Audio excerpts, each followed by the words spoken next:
Good afternoon. My name is Sharon Miner with the Upbeat Reporter, and today we are interviewing Chad Connor, who is the Executive Director, is that your correct title? Yes.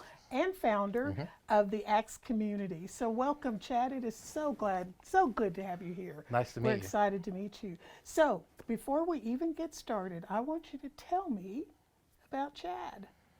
So I am 39. I grew up in Amarillo, moved Okay. away for a few years, and came back in late 2009, and have really spent the last decade of my life trying to make the city a little better and serve the Lord. Yes, and serve the Lord. So tell me, did you grow up knowing the Lord? Or did you grow up in church? I did to some degree. I'm like a lot of kids. I went to church a whole lot until my parents told me I didn't have to. And I think they were expecting me to make the right decision. Yeah. I did not, and spent a good portion of my life really not following him at all. And like a lot of people, I found myself in a pretty dark place, and I turned to him, and he was right there, and the rest is kind of history. It's been pretty incredible to live the life that I lived, and then be where I'm at now. And Talk about your vision for the Acts community and tell us exactly what that is. so, in the Book of Acts, and that's what it's named after. In the Book of Acts, there's this really unique thing that happens, and that's in the text it says 4, maybe even 5 times that there was no need. Yes. And the reason that there was no need is because That's of the powerful. way that they lived. This was a group of people kind of right after Jesus that was absolutely sold out. And the reason there wasn't need is because they were looking after each other. They were giving everything they had, not just to the ministry, but to each other. And hunger wasn't happening because they weren't allowing it to happen. And so when we started this ministry, we bought a building in San Jacinto. And my dream was, let's create a community that operated like the one in Acts, where they care about each other, where they've got each other's backs, where they think about the needs of the people around them. And the goal was to have the opportunity at some point to say there is no need. Now, I know that that's probably a long shot and will never happen. But the idea was simple, and that has been sort of our agenda from day one, is to build a community, not just to serve food, not just to fight hunger, not just to show people who the Lord is, but to build a community where the people inside of it looked after each other. Yeah. You know, Chad, that comes from a deep place in you. Talk about that. I mean, where does that come from? Because the reason why I say that is because that's not common. It's not common. And so what that tells me is, number one, it's of the Lord. Sure. Number two, he gives us the desires of our heart. And so somewhere in there, that comes from a deep place. And I just kind of want you to expound on that a little bit. So I have a bit of a history. My person. No, you're kidding. my personality is it's a very addictive personality to begin with. And I moved out to Vegas the day I turned 21, and I joke about it because I say I was looking for trouble, and that's a place where you can find it. And so I lived there for a while, and when I moved back to Amarillo, I was fighting all of these addictions, and it was really the Lord that saved me and that brought me through all of that.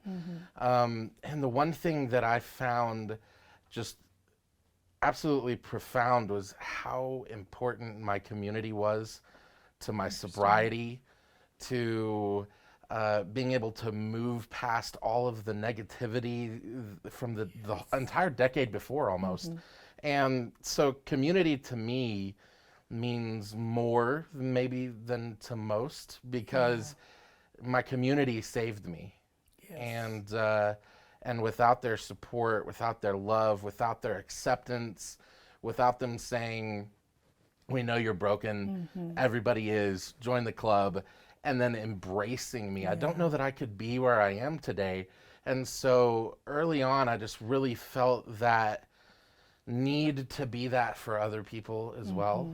And so it came from a place of experience, Yeah. not just an idea or a goal, but I came through it and then wanted to be somebody that could offer sort of that branch to help somebody else. And so community is incredibly important to me. Wow. You know, experience is the best teacher. It is. And that's just really cool. You know, you've been saying something several times throughout the last 5 minutes that we've been talking. You've been saying we. We. Who's the we?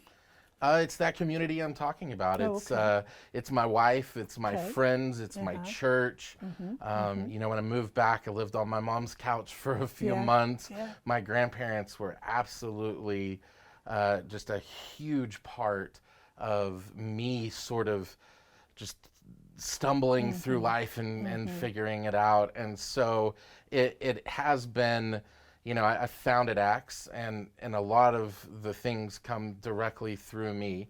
But I'm really just a puzzle piece in it all, Yeah. because it's a huge community of people, and every person sort of has their piece of it. And that's the way that we like it, because it means that there's a lot of people doing a lot of good. Yeah. So what does the Acts community look like in modern day? Sure. Right here down the street. So I want to start just by telling you about sort of a little bit about how it started. Yes, please. We bought a building over in San Jacinto in 2013. And our goal, again, was just to be a lifeline to the community and to meet some of those needs that Jesus told us, just go do it. You know, food, clothes, stuff like that. And so that's sort of where we started. And we've done it for almost a decade now. Wow, And 10 years. yeah, Wow, yeah. that's excellent. Yeah, That's excellent. it's been a really amazing, humbling experience to sort of start something and have no idea what you're doing. You know, we thought we did until we started, and then we realized very quickly that this is a little different than we thought it was going to go. See, if the Lord had told you, you'd have never done it. Honestly, I don't think I would have. It's much more complex than I thought it would be. Exactly. But, you know, it's just one of those things that through the years we learned certain things. And one of them is that seniors are a really underserved group. And so about 7 years ago now, we started a lunch program for them. And they already got groceries and they got some other types of things, but we started this lunch program, and it just exploded. Wow. And so we learned really, really quickly that the food is absolutely important, but the fellowship is what was sort of really the key to their hearts. And I just have a quick story I want to tell you. It's about a woman named Shirley, and she came in with no friends. Wow. And she'd been battling cancer for a year when we met her. She was 87 pounds, and just, I mean, she was ready to die. And what happened over the next year or so was just one of the most incredible things I've ever watched. She made friends. Wow. She made real friends, deep friendships. She started to live her life a little bit. She had no family.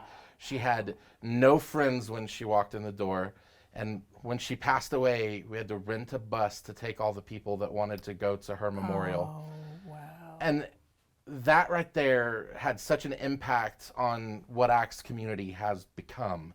Because I watched a woman who, yes, she was hungry, but man, was she lonely. Yes. And that was literally killing her, you know? And so since then, we've really wanted to create a place where people can come and make friends and laugh and have a good time and have the hard conversations about how difficult life can be and share the birthdays and all that stuff, you know? I love it. But our other building was too small. So last year we bought a 50,000 square foot building, Wow. the old YMCA Yeah. at 9th and Van Buren. And as of today, we've been open 6 weeks. Wow. And, Congratulations. thank you. And it has absolutely blown us away Wow. how successful that senior activity center has become already. Wow. So what are your needs there? How can people help you? So there's a couple of things. We want to add lots of activities. There are 3 of us on staff, and that is it. And it's me and my wife, and then we have somebody who does kind of everything. Yeah. He's a handyman a lot of the time, though. And so, like, today he's working on a restroom. So what we really need to be able to expand activities is volunteers. We could really use some volunteers to help with lunch, especially somebody who really has a passion for something. So if you're somebody that's really passionate about art or a specific game or something like that, we absolutely need people like that to come and help us at the center. The second thing that's huge is we have 50,000 square feet. Yeah. About 5,000 of that has been remodeled. And Wow. so we have a big job ahead of us, and funding for that is not the easiest to come by. And so, like right now, for example, we need to spend about $4,000 to complete a restroom. And when we do that, it will make the entire place run so much better. Just that, But we've got to have that. So financial always is helpful, but people on the ground that'll help us do the work would be incredible as well. Yeah. Wow. And so tell me, do you have another, excuse me, do you have another story about the impact that it's had on the seniors' lives? Yeah, I mean, I have one from the very first week we were open over here. We met a woman and she was really down. She didn't have friends. She was just wanting something. And so her sister brought her, and she loved it, and she's been almost every day since. Yeah. And I actually spoke to her sister, and her sister said she can see the difference. I love that. In just a couple of weeks that she's been coming, she can see the difference in her countenance. Wow. She can hear the difference in how cheery she is. And so not only is she getting this really nutritious lunch that's really good for her, but she's also kind of getting her soul fed. Yes. And that is just, we're not supposed to do this thing alone. That's and right. so That's to be able to give people the opportunity to make a friend and to just talk. Yeah. It's so mind-blowing to me how simple it is, but what a huge impact it makes on people's lives. Now, it's interesting that you're saying that, because this morning I was just telling a friend, with ministry, people don't like to get their hands dirty. And when I say get their hands dirty, I don't mean, digging in the soil. I mean one-on-one with somebody. Right. That's the hardest part, and that's what's most needed. And so my last and final question to you, Chad, is what's been the impact on your life? The being obedient, because first of all, you had to hear. Sure. Second of all, you had to believe. There's a hard part. Third part, you had to trust. Fourth, you had to step out. And what's been the impact on your life? My life is better than I could ever imagine. The work is hard sometimes. Yeah. But it is just incredibly fulfilling. Yeah. And the impact on me is it's changed me forever. You can't serve the Lord and step into your calling and not have it improve your life. I just don't think it's possible. Yes. And so for me, even though it looks so different than I would have imagined a decade ago, it has just been fulfilling, and it has made my life complete. I have so much purpose in it. And now I get to do it with my wife as well. And she's one of the staff members now. And that is just has brought it full circle and made things incredibly fulfilling. It's interesting because just sitting here talking to you, I'm reminded of a scripture in the Bible, and it's the one that says, "As you do unto the least of these, you have done it unto me." And the reason why I even say that is because people would never think of senior citizens as the least of these. We have these mindsets of what we think are the least of these, and then you said that serving the Lord has been so gratifying and has changed your life completely. Well, of course it has. It's biblical. Yeah. As you do unto the least of these, you have done it unto me. And you can't get that close to Jesus and not have something happen. I love it. I'm excited about what's going to be happening. And we will make sure that people know about Acts Community, because it's important and it's needed. And I was also reminded of how in our culture, we don't value our seniors. And, you know, like in Asian cultures, they do, you know. And I just love that that's what God has put on this young man's heart, because you're a couple of years younger than me, to place value on the seniors, because I'm telling you, Jesus Christ puts a lot of value on them. Yeah. And there's probably, and then I'll shut up, I promise, but there's probably a lot of wisdom amongst them, you know. And don't be surprised if there isn't some kind of way that the Lord starts bringing that out.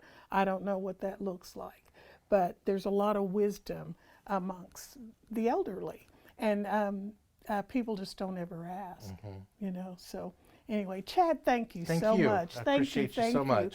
And let us know how we can help you, and we're here to help. Okay, so anytime people want to know what's going on, they can go to our website. It's actscommunity.org, actcommunity.org, and there's links to be able to sign up to volunteer.